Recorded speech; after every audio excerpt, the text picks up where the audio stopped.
अनय साहित्य क्लासेस में आप सभी का बहुत बहुत स्वागत है। मैं आप सभी को हिंदी व्याकरण में संधि पढ़ा रही हूँ। संधि के विसर्ग संधि का तीसरा भाग विसर्ग संधि के अगले पाठ में चलते हैं। जो 2 पाठ हमने पढ़ाया है विसर्ग संधि में, इसमें 6 नियम हम पढ़ा चुके हैं। विसर्ग संधियां कैसे बनती हैं। अब अगले 7वें नियम में विसर्ग संधियां कुछ बचे हुए हैं, जो वो 2 शेष भाग हम पढ़ाएंगे आज आपको। देखिए विसर्ग संधि में 7वां नियम क्या कहता है। यदि विसर्ग से पहले आ को छोड़कर अन्य कोई स्वर आए, बाद में रा हो, क्या हो, रा, तो विसर्ग का लोप हो जाता है। विसर्ग क्या हो जाता है, खत्म है। मतलब अगर विसर्ग के पहले आ और आ को छोड़कर कोई अन्य स्वर हो और विसर्ग के बाद रा हो, तो यहाँ पर विसर्ग का लोप हो जाता है और पूर्व का ह्रस्व दीर्घ हो जाता है। पूर्व का ह्रस्व जो स्वर होता है वो दीर्घ हो जाता है। कब? जब विसर्ग के पहले आ ना हो करके कोई अन्य स्वर हो, विसर्ग के बाद रा हो, तो विसर्ग हट जाएगा, विसर्ग का लोप हो जाएगा और वहां पर वो ह्रस्व जो स्वर होता है वो दीर्घ में बदल जाएगा। जैसे नी धन रस, यहाँ विसर्ग के पहले आ ना हो करके ई है, बाद में रा है, तो ऐसी स्थिति में विसर्ग हट जाएगा और जो ह्रस्व ई है ये दीर्घ में बदल जाएगा, तो नी धन रस का हो जाएगा नीरस। क्या हो जाएगा, नीरस। इसी प्रकार से अगला उदाहरण है नी धन रव, विसर्ग के पहले ई है, आ नहीं होना चाहिए, शर्त ये है यहाँ आ के अलावा कोई स्वर हो, बाद में रा हो विसर्ग के, तो यहाँ पर ये ह्रस्व का दीर्घ हो जाएगा, तो यहाँ पर नी धन रव का हो जाएगा नीरव। क्या हो जाएगा, नीरव। अगला है दुधन राशा। क्या है, दुधन राशा, तो यहाँ पर विसर्ग के पहले ऊ है, बाद में रा है, तो यहाँ हो जाएगा क्या, दुराशा।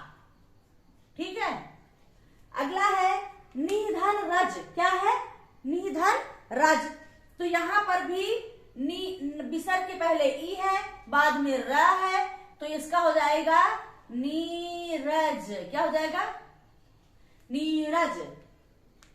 इसी प्रकार से निधन रोग है, विसर्ग के पहले ई है, विसर्ग के बाद रा है, तो यहाँ भी ह्रस्व का दीर्घ बराबर हो जाएगा नीरोग। क्या हो जाएगा, नीरोग। इसी प्रकार से दुधन राज है, तो इसका हो जाएगा दूराज। विसर्ग के पहले आ नहीं है, ऊ है, तो यहां हो जाएगा दूराज। ठीक, दूराज।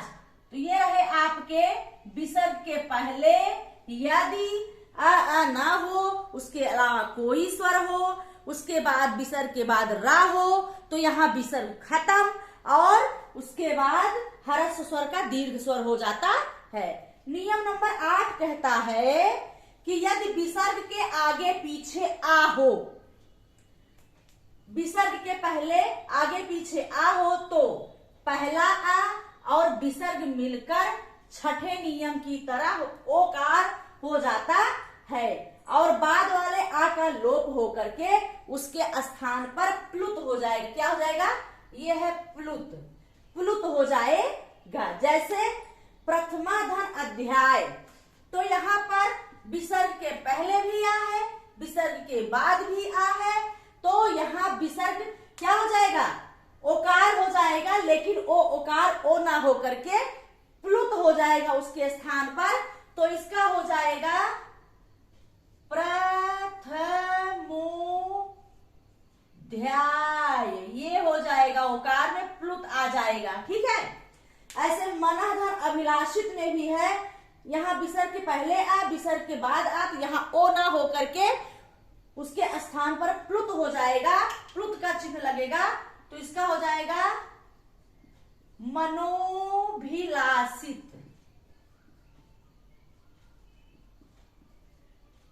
यहाँ पर आपको ओकार के साथ साथ क्या मिला आपको, उकार के साथ साथ ये प्लुत वाला चिन्ह भी मिलेगा। अगला है यशाधन अविनाशी। यहां भी विसर्ग के पहले आ है, विसर्ग के बाद आ है, दोनों आ मिलके ओ हो जाएंगे, लेकिन यहां प्लुत का चिन्ह लगेगा। तो यहां पर यशोभिलाषी, यशोभिलाषी ये है यशोभिलाषी। ये रहा आपका नियम नंबर 8। तो विसर्ग संधियां 8 नियमों के अंतर्गत मैंने आपको बताया। इसको आप हमारे सारे कक्षाओं को जोड़ करके देख लीजिए, तैयार हो जाएगा। तो आज की कक्षा में विसर्ग संधि आपका यहाँ समाप्त होता है। फिर अगली कक्षा में आपसे कुछ नए टॉपिक के साथ मिलते हैं। धन्यवाद।